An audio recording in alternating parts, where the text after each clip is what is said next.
Bah, j'ai mon œil dans ma main, quoi. Je dis à mon pote Eric, je dis Eric, qu'est-ce que j'ai? Et il me dit t'as plus d'œil, t'as plus d'œil.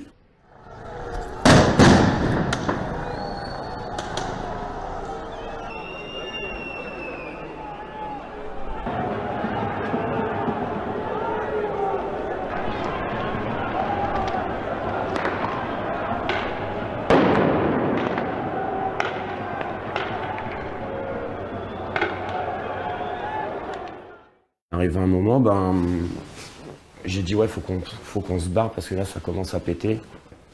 J'ai entendu une première balle qui tape dans le mur, une deuxième je crois, et la troisième je l'ai pris dans la tête. Et ça faisait voilà, un trou noir, un cratère noir. J'ai pas été pris en charge tout de suite, personne m'a pris en charge. Même pas les forces de l'ordre, ils m'ont dit ouais lui c'est trop grave ce qu'il a. Ils m'ont laissé comme un chien.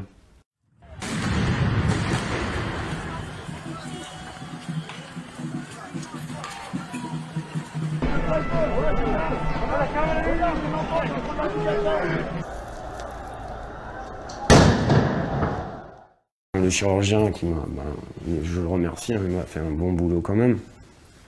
Et il m'a dit tout de suite, il m'a dit ouais, monsieur Frey, je vais pas tourner autour du pot, vous avez perdu l'œil. Voilà. Et donc je suis un grand garçon, hein.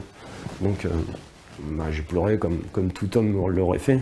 J'aurais pensé qu'ils auraient eu un peu de remords de m'avoir tiré dessus, quoi. Mais même pas.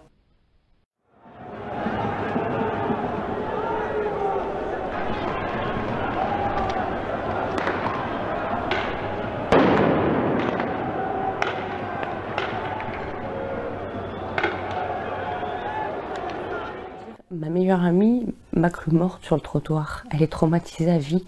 Vous imaginez que ma mère a pensé qu'on allait m'enterrer? Elle est traumatisée à vie. Donc je voudrais que ce policier comprenne que son choix et son acte a eu un impact énorme. Que ce n'est pas juste un tir sur un petit gilet jaune.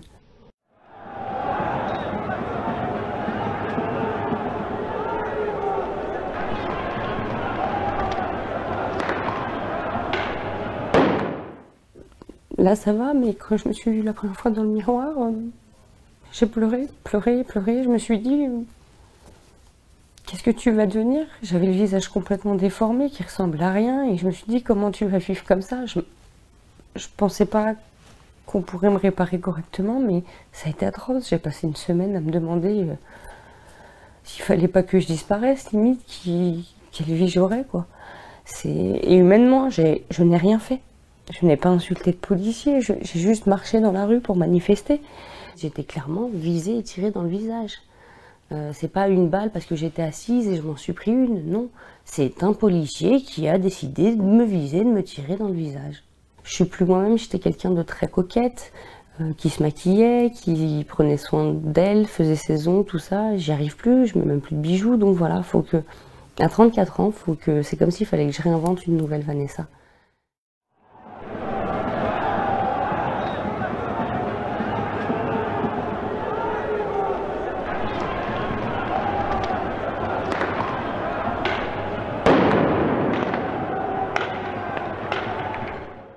J'ai eu un choc à la tête, à l'œil, et là j'avais l'œil en sang. Je voyais plus rien du tout, et ça saignait abondamment.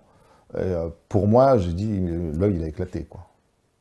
C'est absolument injuste. Rien ne justifie que j'ai eu ça. Et vous êtes très en colère. C'est aussi une petite angoisse permanente. Exemple, si je bricole, maintenant je mets systématiquement, même à la maison, mes lunettes de sécurité. Parce que s'il arrive quoi que ce soit à cet œil-là, c'est fini, je suis aveugle.